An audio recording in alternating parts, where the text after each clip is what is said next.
Dapat somasi dari Asosiasi Dukun Indonesia. Aduh.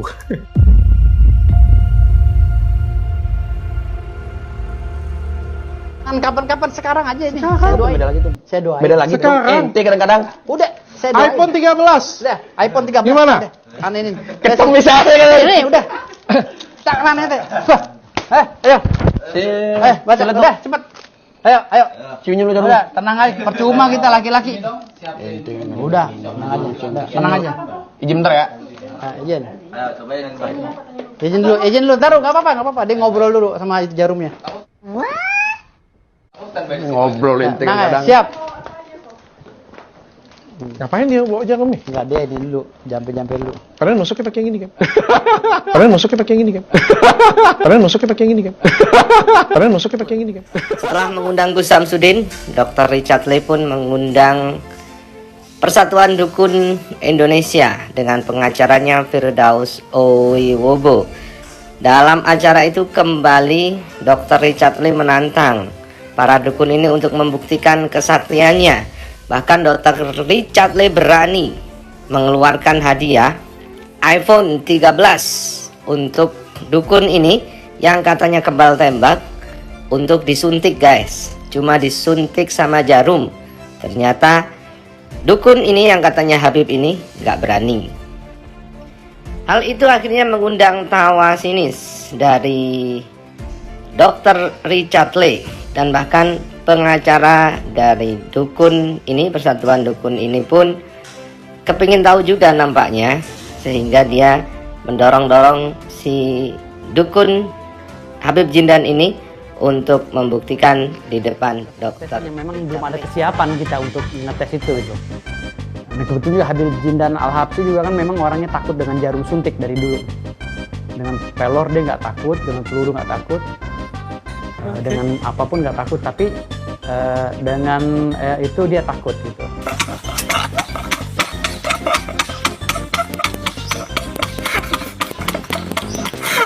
Bagaimana Bang dalam somasi kepada dokter? Saya udah somasi tadi sore, somasi terbuka. Ya kita lihat aja hari ini. Kalau memang enggak ya kita mengkaji nanti kira deliknya masuk kita laporkan ke polisi. Sebelum saya jawab pun videonya sudah banyak banget dijawabin oleh netizen ya. Netizen luar biasa banget. Tapi tetap butuh jawaban resmi saya yang sudah saya coba jawab ya. Kita dengarkan somasinya bersama-sama. Halo, assalamualaikum warahmatullahi wabarakatuh. Hari ini saya ingin menjabarkan Sekalian reaction kali ya. Iya. banyaknya video yang beredar Ente kadang-kadang. terkait beberapa orang yang mengkoreksi statement-statement saya dalam media sosial. Jadi di dalam dunia media sosial itu biasa kalau peleset omongan. Seperti kemarin dalam Undang-Undang ITE pasal 28 ayat 2 junto pasal 45 ancaman hukumannya 6 tahun ya. Saya sebutnya 2 tahun kayak gitu. Itu biasa itu peleset. Jadi artinya karena kita dikejar durasi dan semuanya itu nggak semua sempurna, ya itu seperti itu. Jadi kepleset-kepleset dalam wawancara. Saya no komen ya, yang kayak gini ya. Aku nggak tahu ini kayaknya di tempat lain ya dia lakukan ini ya. Bukan di tempat kita ya. Kayaknya dia klarifikasi di sini juga. Jadi menurut saya bukan hal yang diperbesar ya, yang bisa dibesar-besarkan. Dan yang kedua, masalah yang di Dr. Richard Lee. Masalah jawaban saya bilang Ustadz Heri, saya dengarnya pada saat itu Ustadz Heri itu. Dr. Richard Lee tidak menjelaskan secara gamblang namanya Ustadz Dery Sulaiman. Kita dengar videonya. Di sini tadi ada Ustadz Dery Sulaiman. Iya. Dan sudah di sini juga ada Ustadz Heri Abdul Rohim. Iya, karena Dr. Richard Lee pada saat itu Jelas ya? bilang bahwa si Ustadz Dery Sulaiman lengkap. namanya hal goib. Dua-duanya juga mengatakan bahwa ya as a manusia, sebagai manusia kita nggak bisa ngelihat jin. Kalau kita bisa ngelihat jin, artinya kalau saya nggak salah nih ya, saya mungkin detailnya kalimatnya seperti itu ya. Artinya ya sebenarnya orang itu sendiri adalah kerasukan jin atau seperti apa? Gitu. Ustadz apa siapa namanya? Ustadz Dery ya? Ustadz Dery benar Ustadz Dery ya? Ustadz Dery ya? Makanya saya bilang kok aneh, kok seorang ustadz nggak percaya dengan hal yang goib gitu. Akhirnya saya jelaskan mungkin ustadznya tidak baca Al-Quran, kan gitu saya bilang. Akhirnya tim kreatifnya si Dr. Richard Lee meluruskan dan menyalahkan omongan Dr. Richard Lee. Kata tim kreatifnya bukan begitu Pak Dokter. Yang benar adalah Ustadz kadang-kadang ini mempercayai adanya ente di belakang. Ustadz Eri nggak ngomong gitu sih, Ustadz Eri ngomong dia percaya akan jin, dia bisa komunikasi dengan jin, ada. Tapi keluar konteks. Bahwa al-ghaib itu ada di Al-Quran. Nah, jadi Dr. Richard Lee lah yang disalahkan, bukan saya yang menyalahkan. Gimana Saya nyalainnya? menyalahkan statement Dr. Richard Lee yang katanya ustadz-ustadz tidak percaya goib. Bahwa ya as a manusia, sebagai manusia kita nggak bisa ngelihat jin. Kalau kita bisa ngelihat jin, artinya kalau saya nggak salah nih ya, saya mungkin detailnya kalimatnya seperti itu ya. Artinya ya sebenarnya orang itu sendiri adalah kerasukan jin atau seperti apa gitu. Dan tidak ada di dalam Al-Quran katanya itu. Makanya saya bilang ustadz itu yang disebutkan oleh Ustadz Heri segala itu tidak ada dalam Al-Quran. Kalau ternyata yang dimaksud itu Ustadz Deri Sulaiman, ya saya nggak tahu, kan kita nggak tahu pada saat itu. Setelah mewawancara Ustadz Deri Sulaiman. Jadi artinya ya statement-statement kalian itu nggak perlu lah sok pintar gitu kan. Karena kalau saya nggak pintar nggak mungkin saya mendampingi beberapa kasus besar di Indonesia, khususnya kasus artis dan kasus lainnya, kasus korupsi dan lain-lain. Jadi nggak usah lah mencari celah, mencari kesalahan kami ya sebagai tim kuasa hukum, nggak usah. Dan pengacara-pengacara yang sedang menonton juga coba ambil itibar, nggak usah koreksi-koreksi tetapi menjustifikasi apalagi menantang, jangan. Cukup kalian bekerja dengan kuasa kalian saja, jangan mengkoreksi kami, karena kami juga punya tim di law firm kami ini ada. Ya, saya pikir cukup ya. Saya nggak akan komentarin lebih lanjut supaya nggak akan melebar kemana-mana. Tapi yang jelas semua jawabannya saya sudah ulangin dalam bentuk video tadi dan saya pikir itu sudah sangat menjawab. Kita akan lanjut karena di video ini panjang dia, so masih. Dan video ini juga saya ingin protes kepada tim kreatif Dr. Richard Lee. Kenapa video pada saat kita perjanjiannya kan pada saat itu tidak diupload video diskusi kita terkait pengetesan jarum itu, karena di luar. Oke, saya stop dulu sampai di sini. Ada surat perjanjian bahwa minta tidak boleh ditayangkan?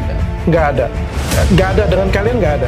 Nggak ada ya. Dan sebenarnya saya punya rekaman suara bahwa beliau bersedia untuk ditayangkan. Jadi, tapi nggak akan saya tayangkan di sini. Jadi sebenarnya beliau terakhir dengan Jindan itu beliau sudah bersedia untuk ditayangkan secara utuh. Konteks perjanjian ya, apa saja pertanyaan dan lain-lainnya itu. Ternyata Dr. Richard Lee sudah berjanji kepada kami tidak akan mengupload dan untuk mengedit video yang berdurasi berapa menit itu terkait perbincangan si Habib Jindan dan Dr. Richard Lee ya, narasumber pada itu untuk pengetesan jarum suntik. Ya, jangan ada dendam dan sakit hati ya, kita kan ngomong. Iya dong. Ini masukin aja. Ini pembuktian kok, karena kita dari rumah udah bawa. Namun kenapa yang jarum suntik? Ketawa sendiri. Aku Istilah kata, jikalau. Ini video di-upload gitu. Nah ini Richard Lee harus ganti rugi. Joel, ini masukin aja. sendiri yang bilang ya. Kita nggak mau, kali ini sama dengan mencemarkan nama baik klien kami. Saya minta Dr. Richard Lee ganti rugi karena ini udah termasuk melecehkan.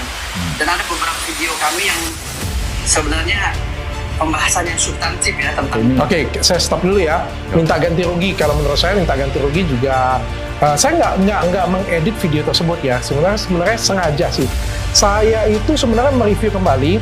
Terus ada beberapa bagian yang sebenarnya saya pengen potong. Terkait misalnya dia bilang tadi Ustadz Dery tadi sebenarnya awalnya saya pengen potong karena menurut saya itu sensitif. Tapi setelah saya review semuanya, menurut saya sampai bilang dengan tim saya, nggak usah ada yang dipotong. Kenapa? Karena ketika kita memotong video, mengedit video itu sebenarnya kita bisa mengarahkan opini. Dan itu berbahaya. Justru itu amat sangat berbahaya.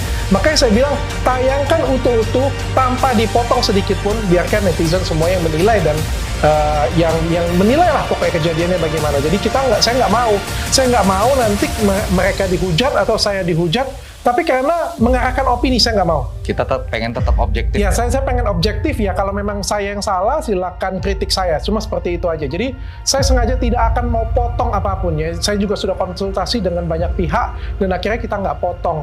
Nah, jadi kalau minta ganti rugi, kalau menurut saya ya nggak fair juga sih. Dari apa dia nggak bisa melakukan sesuatu terus dia gagal, nggak bisa pembuktian, terus minta ganti rugi ke saya kan ya nggak pas juga. Terus kalau berhasil dapat hadiah iPhone dari saya, kalau gagal minta ganti rugi kan nggak pas seperti itu. Kadang-kadang Pesulap merah kenapa tidak dimunculkan? Malah Ini mau balas. dimunculkan seakan-akan ingin mencari kelemahan dari tim para dukun ini, gitu.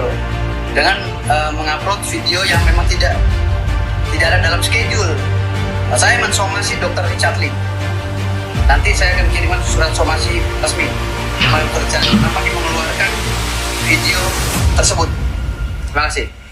Oke. Tentang pesulap merah dan Asosiasi Dukun Indonesia, obrolannya tidak ada yang saya potong sedikit pun. Jadi dari awal sampai akhir kita ngobrol tidak ada yang dipotong sedikit pun. Masalah viral atau tidak, ya kan saya nggak bisa atur. Yang viral yang mana di masyarakat, ya orang viralnya di menit 44, yang saya nggak bisa ngomong. Bukan yang viral tentang pesulap merah dan Asosiasi Dukun, ya saya nggak bisa ngomong yang kayak gituan punya. Oke, kita akan lanjut karena ini somasinya sudah saya jawab full dan juga beliau ada melakukan wawancara di media, akan saya coba jawab juga melalui video dari netizen. Jadi saya nggak akan jawab dari video dari saya. Netizen kebetulan sudah buatin untuk saya, jadi kita tinggal buatin aja. Pelor dia nggak takut, itu dia Mana ya? Oh ini. Jadi yang masalah kemarin ya, masalah si Habib Jindan Al-Habsyi. Jadi sangat saya sayangkan ya, sangat gue sayangkan kenapa Dr. Richard Lee menunjukkan etika tidak baik kepada kita gitu. Padahal video tersebut itu dalam perjanjian kami dengan dokter. Sekali lagi tidak ada perjanjian.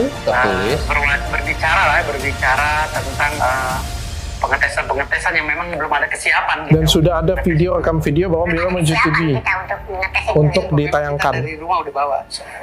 Ini pembuktian kok, memang kita dari rumah udah bawa. Saya dan Al-Habsyi juga kan memang orangnya takut dengan jarum suntik dari dulu. Dengan pelor dia nggak takut, dengan peluru nggak takut, dengan apapun nggak takut, tapi dengan itu dia takut gitu. Jikalau Dr. Richard Lee nusuk saya nggak masuk, apa yang pengen kasih sama saya? Itu aja. Maunya apa? Ya apa yang dia mau kasih? Handphone iPhone lah yang Itu kira-kira.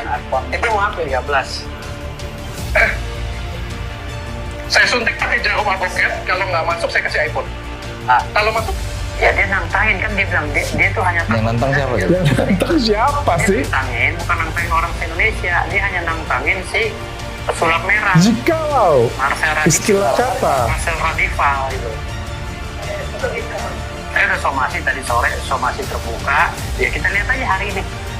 Kalau memang enggak ya kita menggaji nanti sekiranya. ini netizen baik banget loh, netizen loh yang buatin untuk saya. Lapor ke Polda. Nah ternyata Kalian luar biasa. viral itu gitu.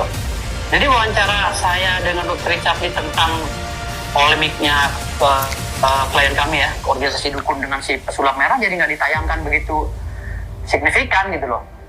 Malah yang muncul viral itu masalah Habib Jindan, masalah dia takut dengan jarum suntik gitu. Memang Habib Jindan dari kecil kan takut dengan jarum suntik. Kalau untuk yang lainnya dia boleh dites kan gitu. Udah vaksin belum? Tadi siang jam tanggal 17 jam 2 siang kalau nggak salah. Jam 2 siang saya share ke officialnya video somasi saya itu. Sejauh ini ada tanggapan nggak Bang? Mereka baca aja sih, mereka baca tapi Oke, bukan baca aja, belum sempat buat Bang, belum sempat bales. Jadi ini sudah saya bales, sudah saya buat. Mudah-mudahan berkenan, tapi yang jelas dari dalam lubuk hati kita nggak pengen merendahkan seorang, kita juga memberikan hak untuk asosiasi dukun untuk memberikan tanggapan, untuk memberikan pembuktian, ya tapi masalah menilai kan pandangannya masyarakat ya, saya juga nggak bisa mengarahkan yang mana yang viral, dipuji atau enggak, atau dihujat satu Indonesia, saya nggak bisa mengarahkan, balik lagi ya tergantung jawaban dari asosiasinya sendiri. Jadi saya nggak bisa mengarahkan, saya nggak bisa bentuk seperti itu punya ya. Jadi balik lagi ya ke isi podcastnya. Dan saya sedikit pun tidak ingin mengarahkan opini. Saya nggak mau jawab apapun. Kalau saya ngarahin opini, saya bisa akan ngedit, saya akan komentarin. Ini saya nggak akan komentarin dan tidak akan melebar kemana-mana. Saya sendiri sudah berusaha banyak menahan diri, baik di dalam podcast ataupun juga di luar podcast ya. Jadi di dalam podcast itu saya nggak memaksakan.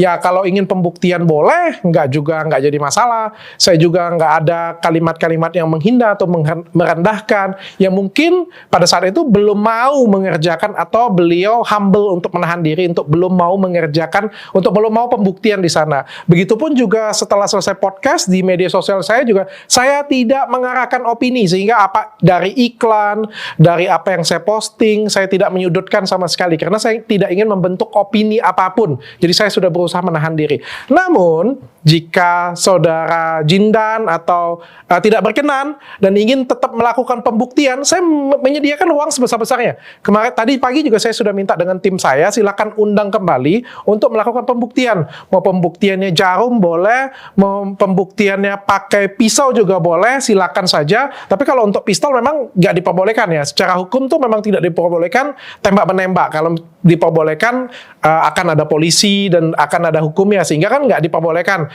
Ya kalau nggak diperbolehkan ya tentu saja kita kan patuh hukum ya, kita nggak boleh kerjakan.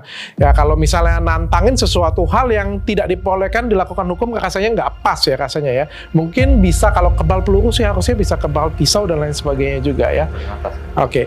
Jadi saya persilakan untuk Jindan untuk datang kembali, untuk silakan pembuktian lagi sebesar-besarnya tanpa saya arahkan opini, silakan memperbaikin hak jawab ya. Dan saya berjanji saya akan ya kasih ruangan sebesar-besarnya untuk Jindan, dan saya juga nggak bisa pilih yang mana yang viral, yang mana yang enggak ya. Nah, mudah-mudahan jawaban somasi saya ini berkenan di Bapak Firdaus ataupun dengan Jindan. Yang jelas tidak ada maksud hati kami untuk sedikit pun menyakiti dari asosiasi dukun. Sampai ketemu lagi dan jangan lupa follow Instagram saya. Bye.